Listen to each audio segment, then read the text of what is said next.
In today's photography tutorial, I'm doing a little bit of still life photography. I'm going to be playing around with some interesting lighting techniques, reflections, and a glass surface, as well as a brand new lens. Stick around and I'll get started in just a sec.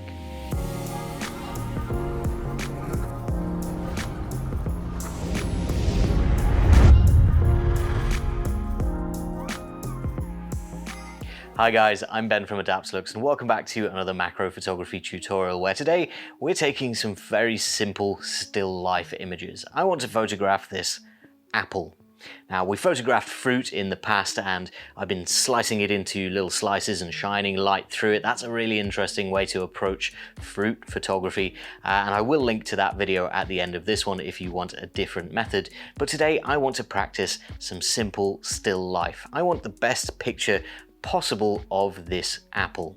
I'm going to leave it exactly how it is. I'm not going to be adding any other props. All I'm going to do is play around with my camera angles, lighting, and reflections. So first things first, I'm going to be shooting on my glass-topped coffee table.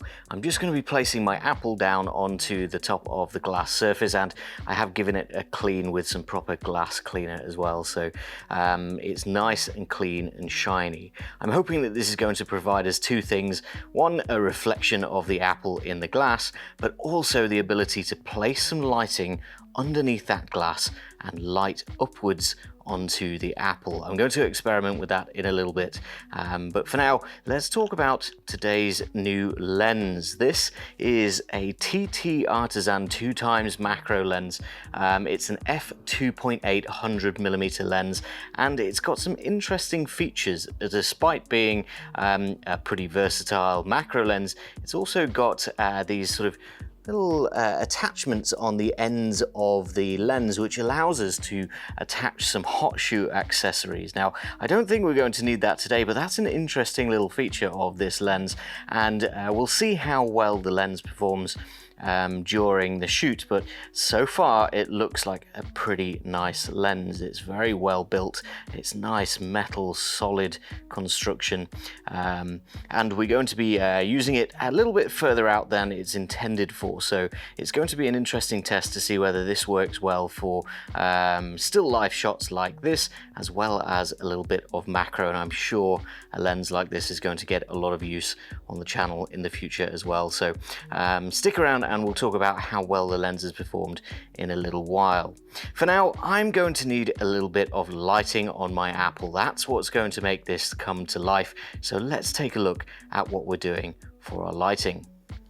So first things first, let's take a look at our settings that we currently have as we're just looking at the apple in the ambient light in my room.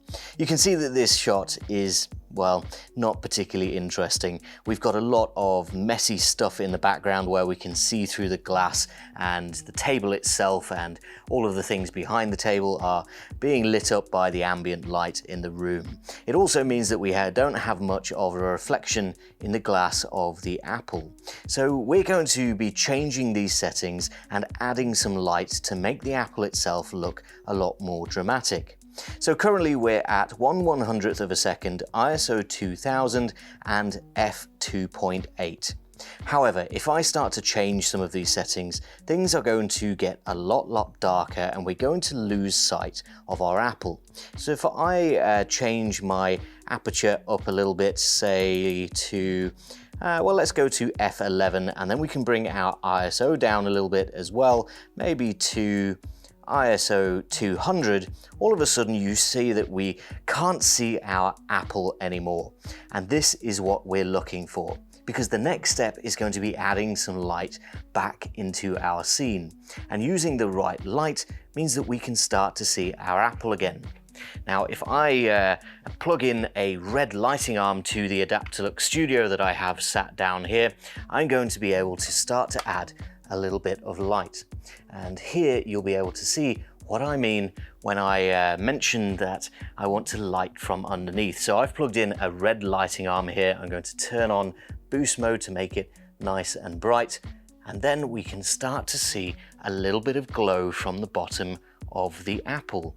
Now, of course, this isn't going to be the only lights that we're going to add to this scene. I'm going to add some lights up here as well using a second control pod, and we're slowly going to start to build the scene of this apple. But that red glow from underneath, I think, is a really unique starting point.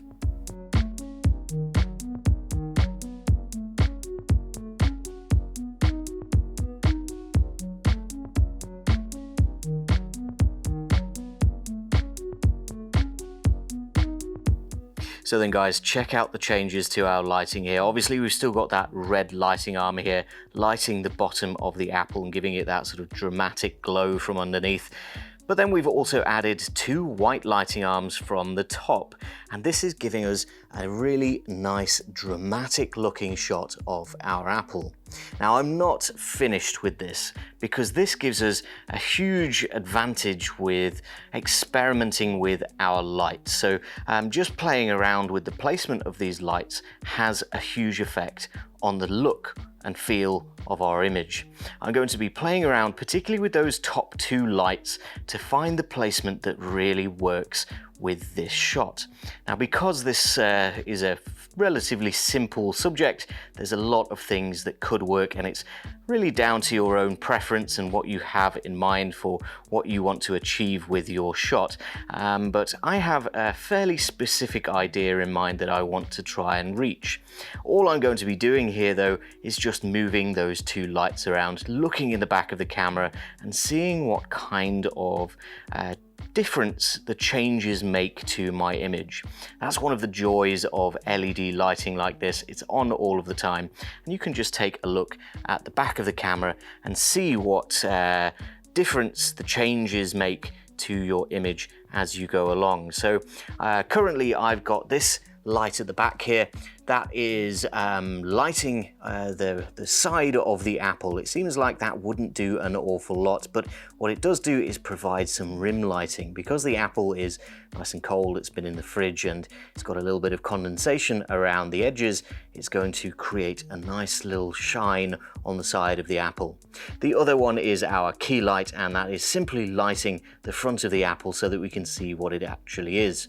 Now, I'm going to move these two around a little bit and see if I can find a place that I really like for the type of image that I'm going for. So a little explanation of what I'm actually doing here. I'm moving the lights around, just looking at the back of the camera, finding the spot where things look the best. I'm regularly checking the focus and the reflections on the apple, and I'm also looking at the diffusion. So I'm going to place a diffuser on the key light, the one that's lighting the front of the apple, just because I don't really like that really shiny pinpoint highlight that's reflecting on the front of the apple. However, I do like that reflection on the rim lights, the one that's at the side of the apple. So my goal here is to have nice soft light on the left-hand side of the apple and a much harsher light on the dark side of the apple, just shining around the edge. And then of course we've still got that red light shining up from the bottom, which I think provides a nice dramatic effect. Now, it's just a case of trial and error. When you're not entirely sure where your lights need to be, you can use your imagination to picture it beforehand, or you can just go ahead and experiment. And that's what I'm doing here. I'm changing the placement of my lights to try and find that look, or as close to that look that I was hoping for in my head. So I'm pretty happy with that lighting setup as it is on my apple. So it's time to start taking some photos.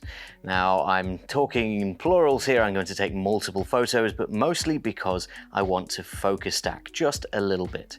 We're on f11 on the lens here, so we're going to get most of the apple in focus. However, I do want to make sure that the entire thing and the reflection are all in focus. So I'm going to be focus stacking in a slightly different way to normal. I'm going to be moving the focus of the lens rather than moving my focus stacking rail here. The focus stacking rail moves in tiny little increments, and it would take ages and ages to move the camera forward and back through a shot like this. So I'm simply going to change the focus and take some photos as I go along. It really should take only just a few photographs photographs to get all of the apple in focus. Now I'm actually looking at the focus peaking data on the back of the camera here. You might be able to see that there is a red glow that is coming and going as I change the focus of the lens. So right now you can see that most of the apple there is in focus, and I'm just going to be tweaking that ever so slightly to make sure that I can get a shot with all of the apple in focus. I'm moving the lens so slightly just to try and make sure that we've got a shot of all of the parts of the apple in focus. Now there is going to be a little bit of post-processing here.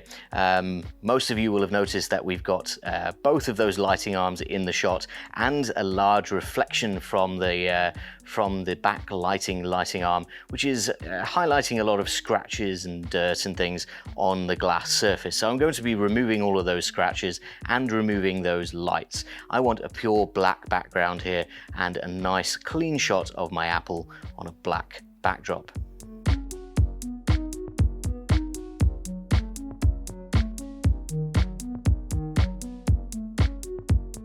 So my apple is looking a lot more dramatic in my final shot than when we started with all of that ambient light around. So by changing our settings and adding some light in very specific places and highly controlled light so that we can make sure that the reflections are in the right place, we can make things look a lot more interesting. And that is the joy of such a simple subject such as an apple. It might be any other type of fruit, it might be any other object that you have in your house, perhaps a flower or something like that. But taking that time to experiment with your settings, cut out all of that ambient light, and really take control over your lighting can make all of the difference when you're trying to get that really cool, eye-catching shot.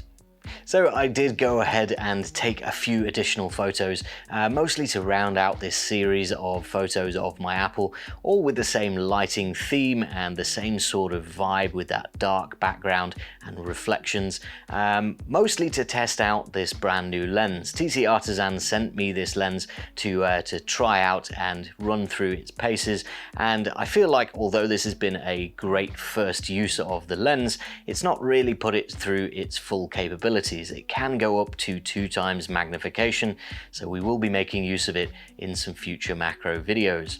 If you want to be here for those videos and more tutorials, ideas and inspiration, make sure to hit the subscribe button. Hit the like button on this video if you learned something or found it entertaining, and make sure to leave a comment if you would do anything differently in a shoot like this. For now, that is all I've got time for. Thank you very much for watching, and I'll see you next time.